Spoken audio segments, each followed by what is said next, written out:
Moin Leute, hier ist Omo von VR, ich bin Mutansen und das hier ist Greenville VR. Eieiei, das sieht ja schon mal ein bisschen wabbelig aus. Für die PlayStation VR 2. Bewegung gehen. Oder telefonieren. Telefonieren. Ihr wisst schon, Haltung sitzen. Ich mache mal im Stehen. Einfach so, weil ich hier gerade stehe. Es ist eh sehr warm. Dieses Spiel ist vor 2 Jahren für den PC rausgekommen, vor circa einem Jahr für die mobilen Geräte. Jetzt für die PlayStation VR 2 kostet 29,99. Für Plus-Mitglieder 26,99. Ich habe es mir jetzt einfach mal gekauft, weil die Entwickler es noch nicht geschafft hatten, mir mal einen Review-Key zur Verfügung zu stellen. Und will in diesem Video mal schnell gucken, wie technisch hier alles ist. Joa. Gucken wir nochmal die Optionen an. Das haben wir. So, wir können uns fix drehen, aber auf Smooth. Tunneleffekt brauchen wir nicht, also ich nicht. Drehgeschwindigkeit setze ich mal ein bisschen hoch. Steuerung ansonsten wird angezeigt. Audio mache ich jetzt mal ein bisschen leiser, damit ihr mich gut hören könnt. Blickfeldanzeige. Okay, man kann hier sämtliche GUI-Elemente ausschalten. Das ist ja eigentlich vielleicht ganz nett, ne? Dann haben wir hier einen Holster und einen Block und ein Funkgerät. Wie gesagt, ich habe schon reingespielt in den anderen Versionen. Und die PC-Version sah halt sehr gut aus, sehr komplex, aber war auch sehr inperformant.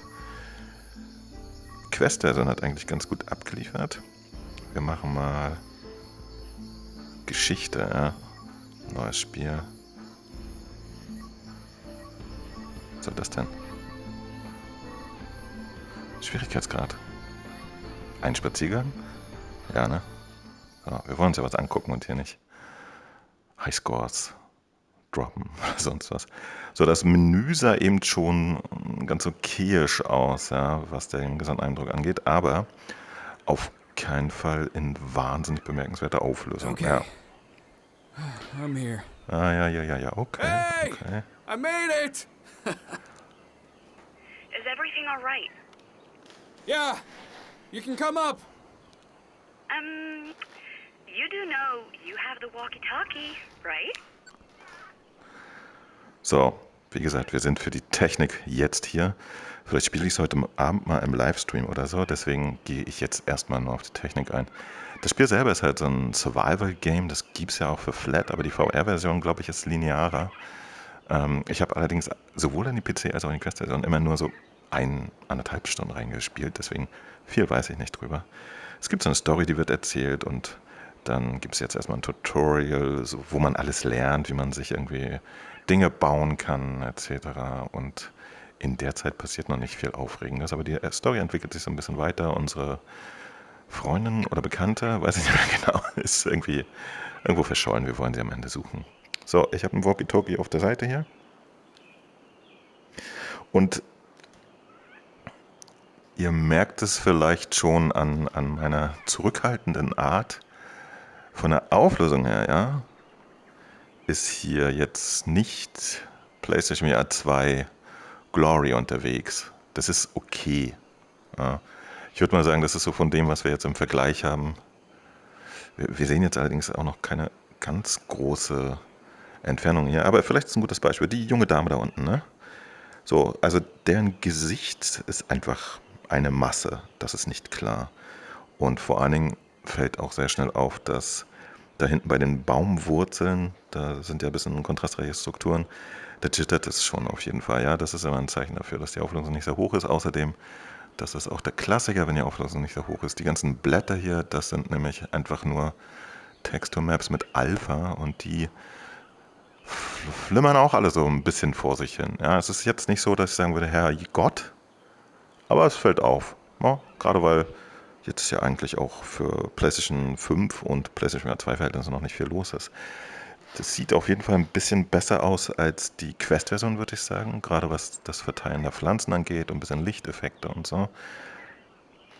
Ob das jetzt der PC-Version entspricht, müssen wir gleich nochmal rausfinden. Aber erstmal müssen wir hier You can come up.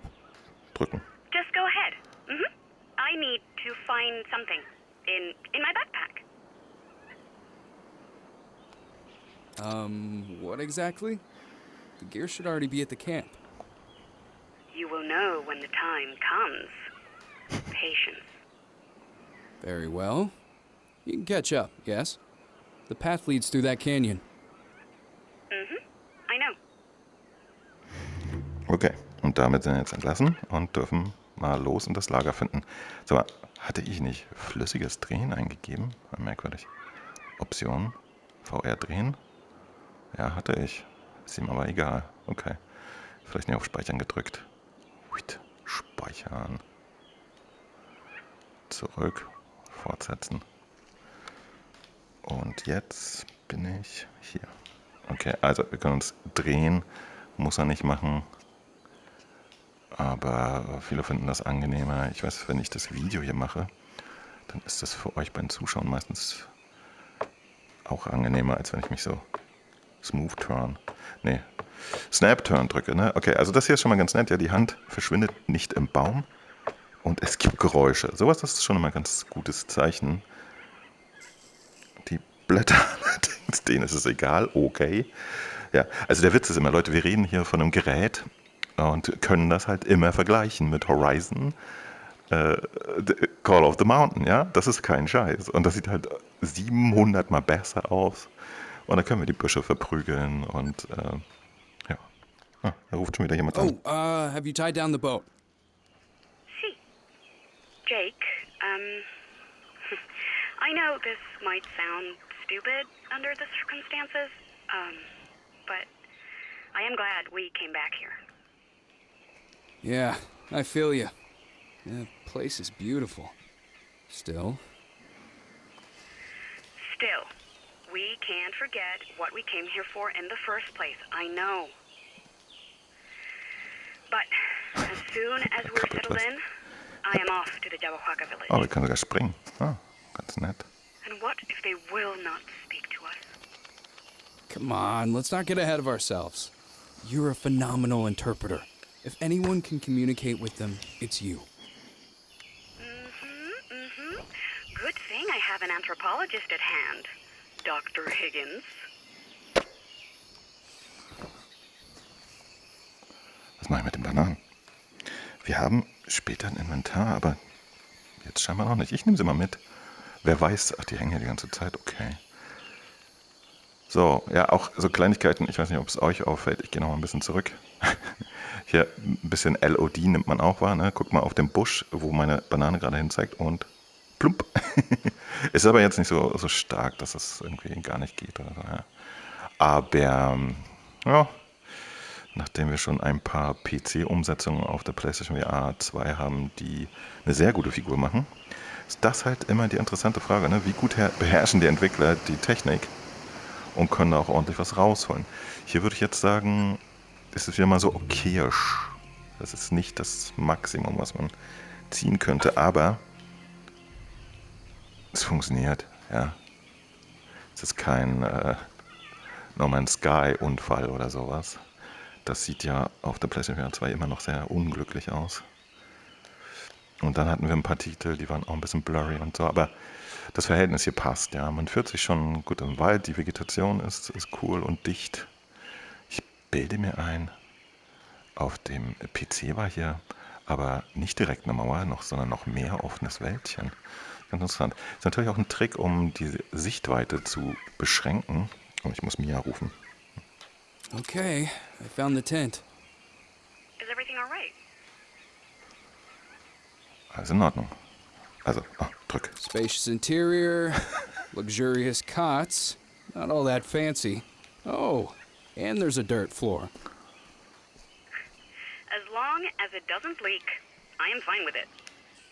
Soul Trail always delivers. At first glance, it looks like we have everything we might need. Perfecto. So, okay, wir sind angekommen. Ich wollte noch mal gucken, ob ich irgendwas in die Hand nehmen kann und auch so ein bisschen über diese Haptik noch was lerne. Force Feedback ist da, zumindest an den Händen merke ich's. You know what that means, don't you? I remember the agreement, but maybe we should reconsider this. I'm not sure it's the best idea for you to visit them alone. Cariño, you know I have to do this. Ah, hier, guck mal, hier sind Macheten. So, ich lass mal Grip los, okay. Kann ich hier alles abhacken? Let's have a romantic Tatsächlich. Romantic canned beans. So, also Physik ist da. Ja, das ist gut. Die Glaubwürdigkeit ist cool. Wenn ich hier gegen Blätter haue, dann gehen die auch ab. Ja, sowas brauchen wir natürlich auch später im Spiel. Finde einen Ort für ein Lagerfeuer. Ja. Mache ich. Kann ich das Ding eigentlich einstecken? Oh, ich habe sogar 2. Yes, sir. Kleiner Stock, 3-mal und 4 große Stücke. Okay. Dann soll ich hier dran rummachen. Und genau, also jetzt Honey, sind halt so I Tutorial-Sachen, ne? can't seem to find a bag or two. Are you sure you brought everything? Yeah, everything the porters left. Why? Is anything missing? I'm not sure yet. But it feels that way. So, Leute, ihr seht es, ich gehe hier extra mal ins Wasser. Das hat keinen Effekt. Also, ich glaube, einen technischen Eindruck kann ich jetzt schon mal erzählen. Ne? Das ist ja etwas, was wir sehen. Also, es gibt Physik, die funktioniert nicht auf einem Level wie zum Beispiel in Horizon Call of the Mountain. Es ist ein bisschen gemein, ja, aber das müssen sich Spieler halt jetzt immer gefallen lassen. Die Auflösung ist niedriger als bei so einem Horizon Call of the Mountain. Und über die Framerate kann ich nicht sagen, die haben wir nämlich nicht erzählt bekommen. Wenn ich mich hier drehe, wirkt das auf mich aber jetzt nicht absolut flutschig, ja. Das ist gut, aber ich will nicht ausschließen, dass das eine Frame-Verdopplung hat. Das kann ich in dem Moment nicht sagen, weil ich schon ein bisschen Doppelbilder sehe. Na gut. Aber wenn ich jetzt als normal so rumgehe und so, fühlt sich das gut an. Wenn ich mit meinem normalen Körper mich drehe, dann hat man halt nicht diesen Effekt. Also ich sag mal so, technisch haben die hier sich nicht wahnsinnig weit aus dem Fenster gelehnt. Ja, wenn wir uns die Geometrie-Details angucken, ist das okay, aber gerade die Shading-Sachen, die Texturen und so, die sind hier auch einfach simpel. Ja, machen aber den Job. Also so eine Oberfläche hier könnte, ihr kennt das von anderen Spielen, noch viel detaillierter aussehen. Auch hier so ein Metallrand. Momentan sieht das aus wie mit Metallfarbe gestrichene Pappe. Tatsächlich witzig. Aber es ist okay. Ja, es macht den Job. Genau. Und am Ende des Tages, wir erleben, da ist er ja. Wir erleben es ja gerade bei Survive. Da ist die Grafik halt auch auf diesem Niveau, ja. Also auch was so die generelle Gestaltung angeht und die Auflösung etc. Aber das Ding macht zu viert einfach saumäßig Spaß. Und das könnte dieses Spiel ja auch erledigen. Das kann ich euch nämlich leider noch nicht sagen. Das können wir aber heute Abend mal rausfinden. Ne? Vielleicht machen wir mal so eine kleine Session, wo wir sowas erkunden. Ich kann auf das Blatt hauen. Achso, und hier so Sachen sammeln. Ja, ist alles ganz nett, ne? Auf jeden Fall haben wir jetzt hier wieder ein Abenteuer. Das Schöne ist, da das Spiel ja schon für den PC und für Quest und so draußen ist, könnt ihr euch jetzt eigentlich auch direkt mit Informationen, die schon seit 2 Jahren existieren, versorgen. Ja? Lest euch einfach mal ein Review durch oder schaut es euch an, wenn ihr neugierig seid, was jetzt inhaltlich hier geboten wird. Das weiß ich nämlich in dem Moment auch noch nicht. Das war jetzt hier von mir nur einfach der schnelle Techniktest. Und da würde ich sagen, das Spiel landet so im gemütlichen Durchschnitt. Ja? Es macht jetzt nichts besser als vergleichbare Spiele und hat technisch alles so auf Mittelniveau. Aber ist okay, oder? Hier, Schrift kann man lesen, ja, aber auch die ist ein bisschen wackelig und so. Naja, da hinten die Schrift beim Lagerfeuer kann ich auch noch lesen. Lege ein paar Stöcke in das halbtransparente Lagerfeuer. Mehr Informationen findest du im Notizbuch. Aber es gibt Spiele, die es massiv besser machen von der Auflösung her.